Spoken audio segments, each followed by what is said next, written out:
Most often, we examine Maidan and anti-Maidan as absolutely different in nature, with different kind of protagonists.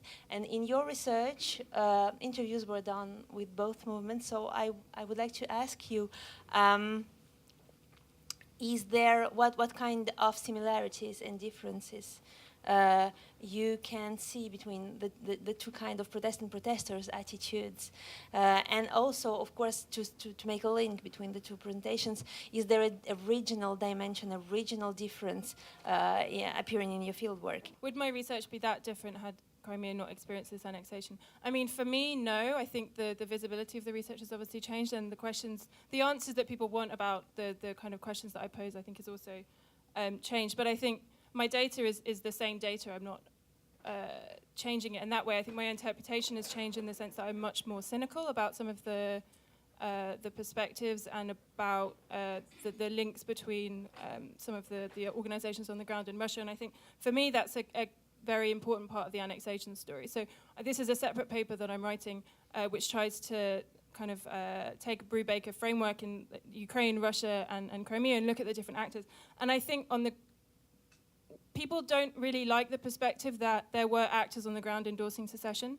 There's this presumption that somehow people like Aksionov had guns to their back, and I think that they were very much part of the movement, and the links that they were able to retain between the Russian kind of foreign ministry and the Russian elite within Crimea, I think, are very important, in a sense that Russia kind of knew who they had on the ground who could be kind of key participants in this process. And I think it's very important to still be cynical about those practices, and not to say that there weren't people on the ground facilitating and endorsing and kind of engaging in those processes and actually allowing for it to occur in a much more bloodless way than we could have imagined. Great. I really like how you're using Volodymyr's work, and just wanted to hear you speak a little bit more on this idea that both groups are essentially waiting for foreigners to come in and save them. I thought that was a really fascinating insight, but may have implications for if both groups are essentially waiting for a group of outsiders to come in and save them, but there is a good reason to think that the economic weight of the West is going to continue to go up, and the economic weight of the East is going to continue to go down. What that will do over time to the ability of the kind of disenfranchised anti-Maidan people to be optimistic about changes in the future. So that's my question.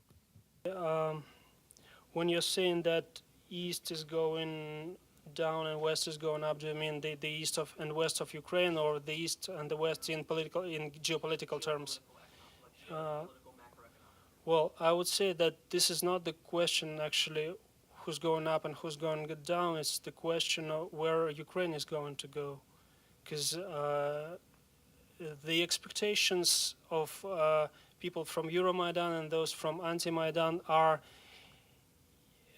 greatly determined by the mythology, by the myth about the stable and prosperous Russia and democratic and welfare utopia of Europe. Because in many of our interviews, the European Union is perceived as some kind of collective Norway, which is spread all over the European continent. I have a question for Andrei, and I want to go back to your point about the connection between political demands and economic demands. So, in your view, if we really take for granted your statement about your surprise at there being no economic and social demands and more political demands, is this similar for both Euromaidan and anti-Maidan? Do you see that in both cases? If so, is it because of both sides' lack of trust in the state, in the central Ukrainian state, even when this was from different perspectives? And finally, if this is the case, what does this mean for social and economic demands after 2014? What kind of ground does it create for economic demands when these are necessary and unavoidable in the context of very painful reforms? Okay, concerning political and the relation between political and economic demands, my argument in my report is that the economic demands is the core essence of the politics, because actually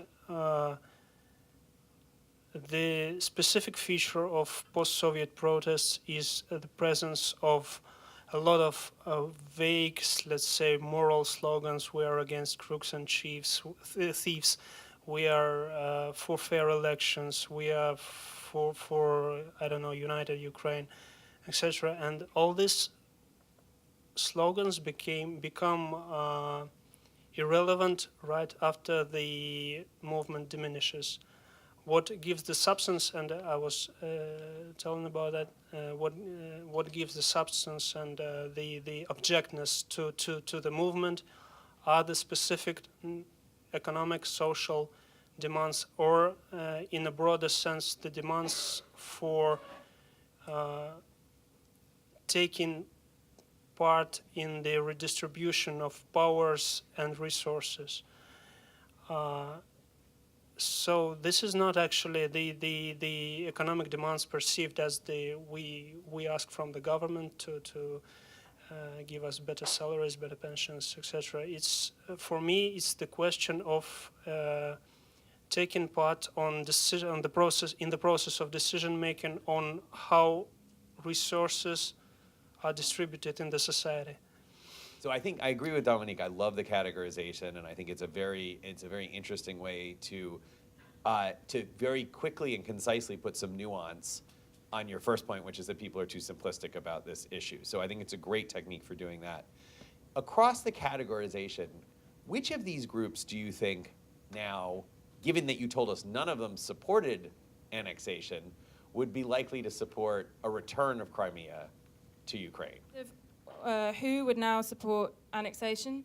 I mean, that is a question to which I don't have an answer, because I don't have any evidence of that answer. I think that, I mean, I can observe people that I know and try to kind of work out what their beliefs are, but in a sense, I've kind of very much shut down any future research in Crimea, because I think intervening in that in that situation now would be bad for the people that I know and bad for me, and so I kind of have a much more external observer kind of approach. I think discriminated Russians, we could cohesively say support annexation. I think what was interesting is some of the ethnic Russians, I observed switching.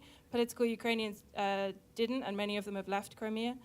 But these are much more kind of anecdotal observations than anything kind of scientific or substantive.